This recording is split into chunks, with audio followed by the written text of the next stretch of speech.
Hi guys, this is Simeon with an update from our greenhouse where we have been growing cherry tomatoes and normal tomatoes for this season, and we are wrapping up the work in here for the season.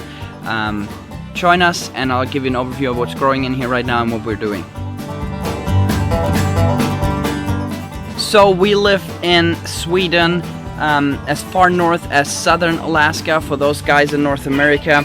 To get an idea here, I'm in the greenhouse with my son and my wife, and right now my wife is harvesting some big tomatoes. These are cherry tomatoes right here behind me that we are really selling lots of, and I'm right now even thinking about just growing cherry tomato next year. And the reason for that is being our climate mainly, where these ripen the quickest and people just love them.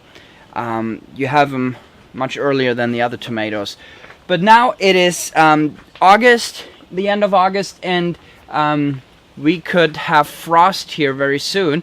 Not probably inside the greenhouse, but outside. And you know, we don't expect growth that comes now to really produce later on. So what we're going to do now is we're going to cut these tomato plants off in the top here, so that all the strength goes in the existing fruit. When you're making like goulash and stuff, yeah, you get, like a whole tomato in there. Uh-huh. So maybe with some of them we can even do that. It's less work. Yeah. So what I'm doing here right now is I am just pruning off the tomato plants as they reach the top of our greenhouse. I could have done this a while ago already, but you know, on a farm you're always behind. At least we are. So just cutting this off. I'm using my Felco 8 pruners. You find them in the description below if you wonder about these.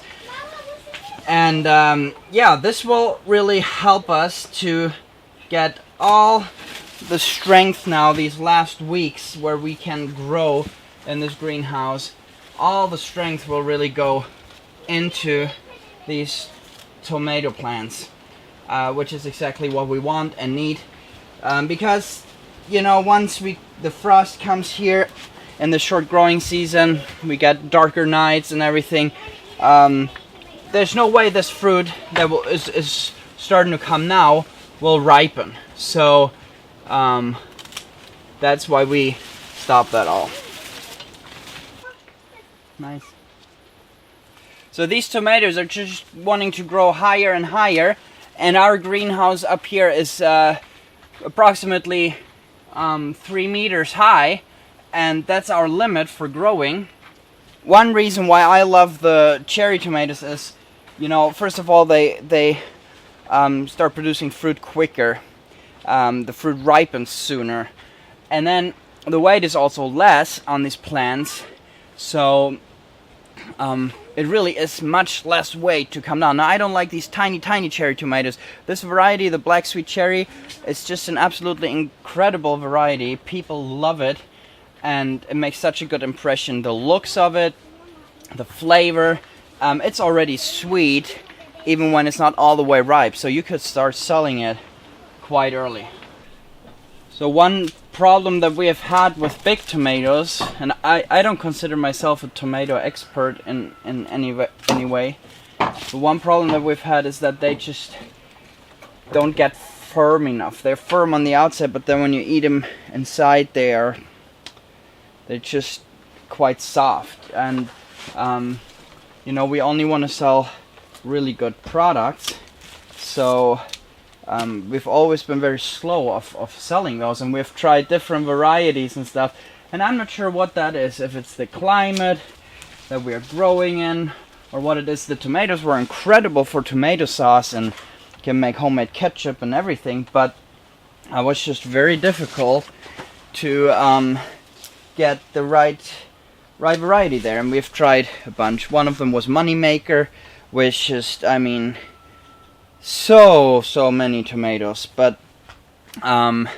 that's one reason why I'm considering just going for the cherry tomatoes.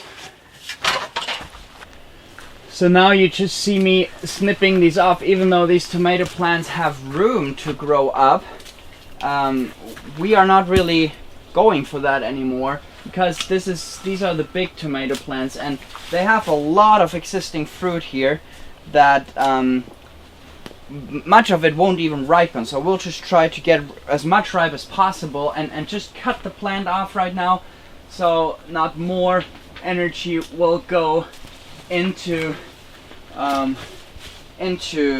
new fruit that will never ripen. So we have plenty of it. We just try to cut it off now on top here to strengthen the rest of the plant. And then of course the plant wants to try to branch out at all different kinds of places, and you will have to prune that. Are you?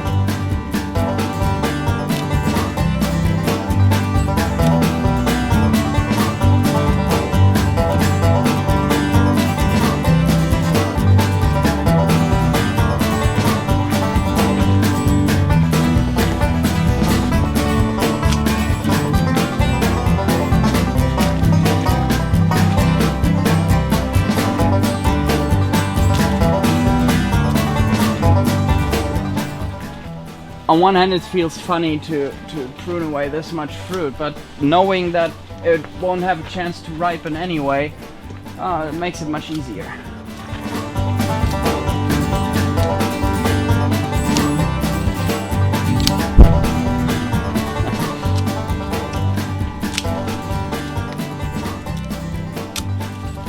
The other place where you can prune is this will continue eternally almost.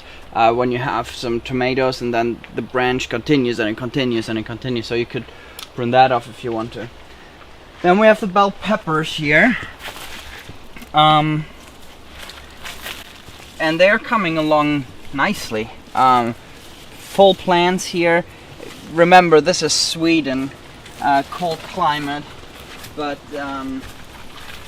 I really like what I'm seeing here. We're actually gonna take this off. We'll take it in and see. We have some red bell pepper and some yellow one. We'll just see how it'll turn out. Over here was a really nice and big one. I think we harvested that. But yeah, I like what I see with the bell pepper. We'll see. We'll try to keep them in here as long as possible. So this is going really well. You see here are the big tomatoes. Lots of them, and they're really good. Really, they feel really good. We'll see if we will sell them, but these are also huge. I mean, some of these are just unbelievable. But for tomato sauce, that will definitely fill up our freezer for the whole year. Feels really good.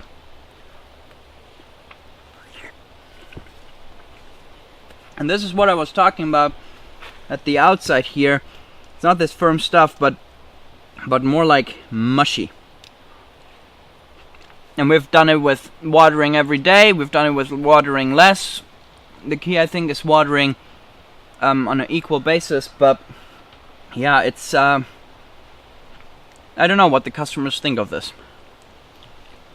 This is some bell pepper. We're just gonna place that inside to see if it turns in color, ripens. Out of the tomatoes, we're gonna just puree it and make tomato sauce. And super excited to have that. Homemade salsa is amazing from our homegrown garlic, cilantro, and onions. And with our jalapenos, we also have a few jalapeno plants here. We're super excited about the system. We have only watered 6 or 7 times this season. Even though the water levels are really low, it's just it has just worked really well, and no weeds, dry climate in here. We'll see. Hope to be able to get a lot of fruit ripe and sell a bunch more. Hope you found this interesting. Thanks for watching, and see you soon. Bye bye.